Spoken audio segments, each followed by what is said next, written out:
I'm Jackie Fanto from Blissfully Sweet. Welcome to Cake TV, brought to you by Renshaw.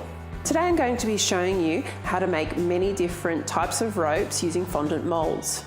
Fondant molds are such an easy way to get an effective design by using just a little bit of effort. And today we're using many different shapes and sizes of fondant molds in a rope design to show you how to get that effect. And today for our ropes, we're going to be using Renshaw fondant. If you haven't tried Renshaw before, I suggest you give it a try because it is fantastic and made for our Australian climate. Okay, so now it's time to open up our fondant. And every time you open up new fondant or use new fondant, make sure you work it well so it stays nice and pliable. So what we're going to do with any mold, doesn't matter what brand it is, we're going to be using a little bit of corn flour and we're just going to dust a little bit inside all those little nooks and crannies because that's the detail that we want to make sure that our fondant doesn't stick into. So it's just as easy as that, brushing some in and making sure that the corn flour gets evenly distributed. Okay, so I'll start with our biggest rope.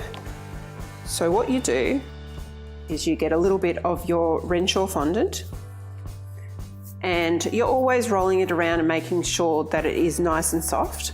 So I'm going to roll it, get it into a long sausage shape so it will fit nicely into that mold.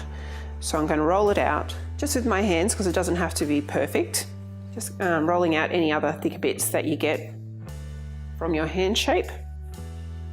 Okay, you can then line it up to your mold and see where it fits and just cut off any excess.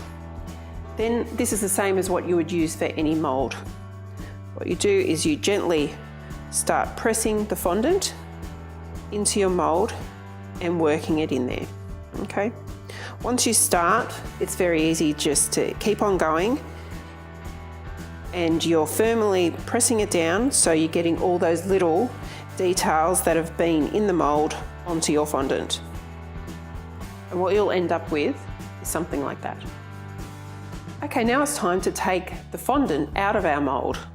What I like to do is turn my mold upside down and gently release one side and gently pull away the fondant. And there you have it. In about less than a minute, we have one rope mold. Very effective and easy to use for your next cake. Okay, now we're moving on to our next rope.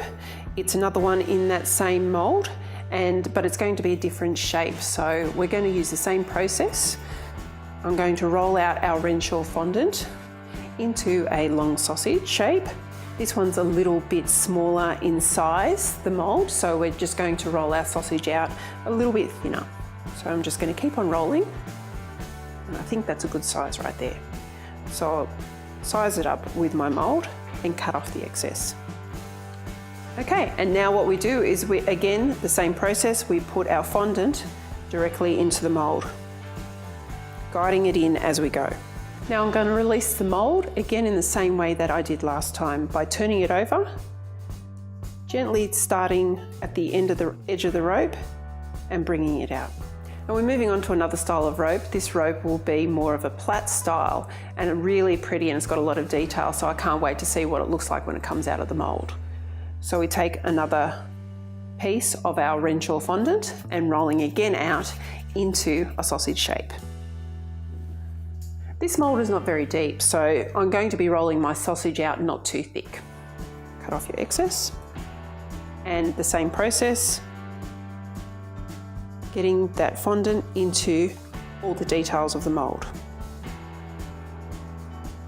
Releasing the mold. Again, turning it over and gently pulling it out. You'll find it's much easier to come out because it's not as deep. As you can see, you've used the same technique to get 3 different styles of rope. By using all these different molds, different shapes and different sizes, you'll get a rope, but in many different ways. And you can see how easy it is to make here by using these molds. After you've taken the fondant out of the mold and you do find that there may be a few little imperfections, it's very easy to just get your knife and cut away those few little imperfect pieces And after you do that, voila, it's perfect. And there you have it, a very easy way to create a rope for your next cake design. I'm Jackie Fanto from Blissfully Sweet. Thank you so much for joining me today here on Cake TV, brought to you by Renshaw, and I look forward to seeing you sometime again soon.